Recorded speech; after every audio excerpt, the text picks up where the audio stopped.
What's going on? What's going on? All right. You know what time it is. You know what rhyme it is. I'm your gracious host, A6. And it is a nice Tuesday. Weather really cracked through. The sun was out today. Wasn't a whole lot of rain. Warm today. It was nice, man. Felt pretty good. You know, that's a blessing, man. It's a blessing to have nice days like that, especially after we just came out of this cold snap left and right. And 1 minute it's 80 degrees, next minute it's 40, 30, But that's the weather out here in the East Coast. It's usually like that. It flip flops. How's everybody doing? I hope your day's going good. Mine's pretty decent. Um, checking in with you guys, letting you guys know that we're still doing the Tuesday shows, just a little 15-minute show. So I just drop a few messages, a few things to think about. So I was talking over in a group with a few of the nationals, and the topic of the movie Judge Dredd, the one that came out in the 90s, actually came up. And I thought it was very interesting because that movie was more or less about the legal system and about what the officers would do to protect the quote-unquote law. And it was also a situation where everything outside of that city, that Judge Dredd and those police, everything outside of that city itself was pretty much in waste. It's like desert and desolate areas and things like that. So what people would do is they would have to obey the law, or else they would get exiled. Nobody wanted to get exiled because nobody knew how to survive without the system and the matrix and all that. So I thought that was pretty interesting because you had basically a situation between the private side and the public side. They had a hierarchy in terms of where the places the people were living, but the people who were the poorest lived on the bottom, and they were basically subject to break-ins in their houses, having to find parking, lots of crime on the base level. Then the higher you go up with the buildings, the higher class the people are. So, they have flying cars. They never have to deal with any crime because they live up in the sky rises. And so they'll fly to their houses and get dropped off. The restaurants are in high rises. They really don't have to deal with crime that much. The people on the base level, they get it the worst. That was a very interesting movie, man. It really separates the difference between public versus private. So the private was all outside of that city because it was basically natural domain. And everyone was scared to get exiled because nobody knew how to survive in the natural territory because they were too busy thriving off of what the system provided, which was the man-made cities.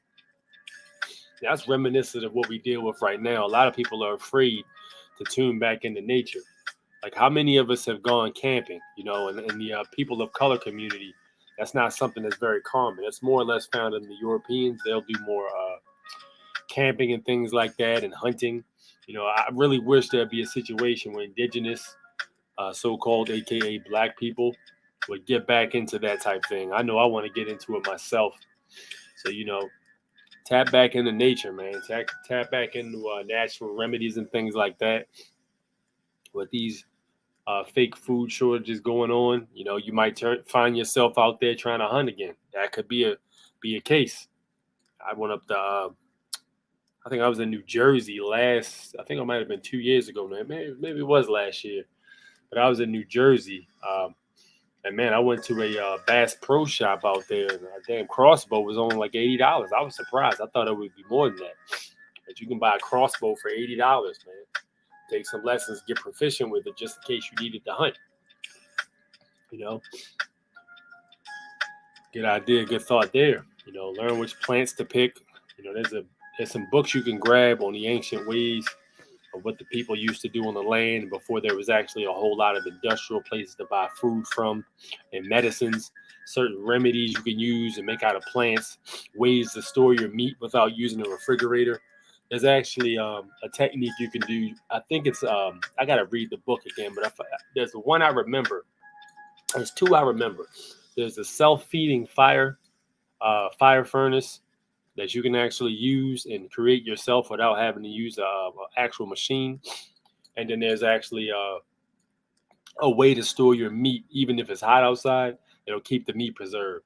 So what they would do is they would take lard and they would pack the meat inside of a jar, and they would put lard all over the meat, surround the meat in the lard, and put a cap on it, and store it in like a. They would bury it in the ground and store it because the ground usually stays a certain temperature of cool. So they would store it like in the ground, and that would preserve the meat because the jars aren't keeping any bugs out, and the lard would keep the meat fresh. I thought that was interesting, man. I never even heard anything like that. But again, these are the ways that were lost upon us when we started getting intertwined in these cities. The public side. But back to the private nature, natural nature side. There's all kinds of things you could do. The self-feeding fire. What they did was they took it was like a furnace, if you would. So they built the furnace shaped like a V. So you had like a support on one end. Actually, technically, it'd be shaped like an M. So you had one side that sloped down, and the other side sloped down, and it looked like an M collectively. And what you did was you lined your logs up along each side. When you set a fire down to one log, once the log completely burns through, the logs from gravity will roll back in and keep the fire going. So what they would do is they would use this technique at night in order to stay warm and things like that, so somebody didn't have to wake up every so often to keep the fire going. So they had a self-feeding furnace. So I mean, this is just a few things that I actually found in this book that I had bought that I thought were very interesting. But yeah, there's a whole lot of books out there like that. I think the book was called The Old Ways. I need to go grab it to find out. But I believe it was called The Old Ways or something like that. But it had a whole lot of remedies and things like that you can do just in case you ran into a situation where you needed them, But those things are always a plus because those can't be taken away or deleted. I talked to you guys the other podcast about creating a journal or documentary to pass down to your ancestors, because if you let them rely on the history books and things like that, those history books are not going to tell the whole truth. So I also recommended you guys to do that too. Start writing, documenting things down. You can create a big timeline, a bunch of pages and such, and you can just start from the years and what you remember. Start from the years. You can go back and add to it later on. So take like one page or front and back, like write 1991 on it, and then start writing about the things you remember. And then if you don't remember anything after that, you can come back to it later. Or if your ancestors can tell you something like your mom or your dad that happened that year or that you accomplished, or if you find a picture later that has your accomplishment in it, you can write about that too. So just multiple ways we can pass down our lineage to our ancestors without relying on the news or anything like that, or any website to tell people who we are or where we came from. Because at the end of the day, if you're relying on them, they can tell anything, especially with all the things we put up with in 2020 and 2021, how things are, what I mean, how society was, what was happening on the news, the mentality, the morale, all these things can be documented and passed down. That way, these things are 100% conveyed to the youngins. That way, they'll know what page that we were on, so they can pick up from there. DNA is one thing that can get passed down, but its experiences can't. That's something that we have to do ourselves. And if we don't, somebody else will, and they'll do it how they see fit because they actually took the time to do so. So just remember that, man. That's something to think about. Yes, indeed. So we're also talking about negotiable instruments and things like that. So when you guys are out here doing these administrative processes, you can't always expect to get confirmation from the opposite party. I've even been in a situation where I've used a negotiable instrument to discharge debt, and it'll still say on, if there's statements or something like that that are being sent out, it might still say, there's a balance. But when you actually call in and speak to a representative, it might even tell you there's no balance. You don't owe anything. Something to think about. So when you guys are using these instruments, be sure you check in. Make sure you call. Don't be afraid to call in and talk to these people. Have your words together. Know exactly what you're saying. Don't be going in there saying you paid anything. You can't pay for anything because there's no gold or silver. So when you guys are using these processes, just make sure y'all are wording the right words. Don't just be saying anything out of your mouth. And if you're not ready to talk to a representative, you probably aren't ready to be using those instruments in the first place. So I will fall back on those until you're fully prepared to do so. That way you can explain it if need be. And that's one thing I think people, with this whole thing, man, with these processes and the right to travel and these administrative things and these negotiable instruments and these codes and things like this and UCC ones. It's very easy to get distracted. Like if you're focusing on something, see that through to the point where you're actually able to convey what you need to convey to a representative or something like that. Don't just get distracted by another process and stop in the middle of what you're doing, because you're not going to accomplish anything. And they said the saying was, I actually heard this saying, Jack of all trades, master of none. But very interesting side note, which doesn't really support what I'm saying, but I want you guys to know the other part of that too. So the saying was originally Jack of all trades, master of none. And then it says, but what is it? Jack of all trades, master of none. But a jack of all trades is better than a master of one. I thought that was interesting. So, I mean, in certain circumstances, yes, I would say that, that applies. But in any case, try to focus on what you guys are doing first and then move on to something afterwards. Don't just stop what you're doing and get distracted or anything like that. But I always tell people what I would do is I would start off with just your basic rights and reading the Constitution. That's the good place to start, because that's something that's going to be universal throughout all of these processes. The Constitution and reading your state constitution too, not just the Constitution for the United States of America, also your state constitution. So those should be two things you either keep on you or you should be very familiar with. Get on your internet or get on your phone and you can download the Constitution app for the United States of America. Download that. And as far as the state constitution, you can get it right on the website and look that up.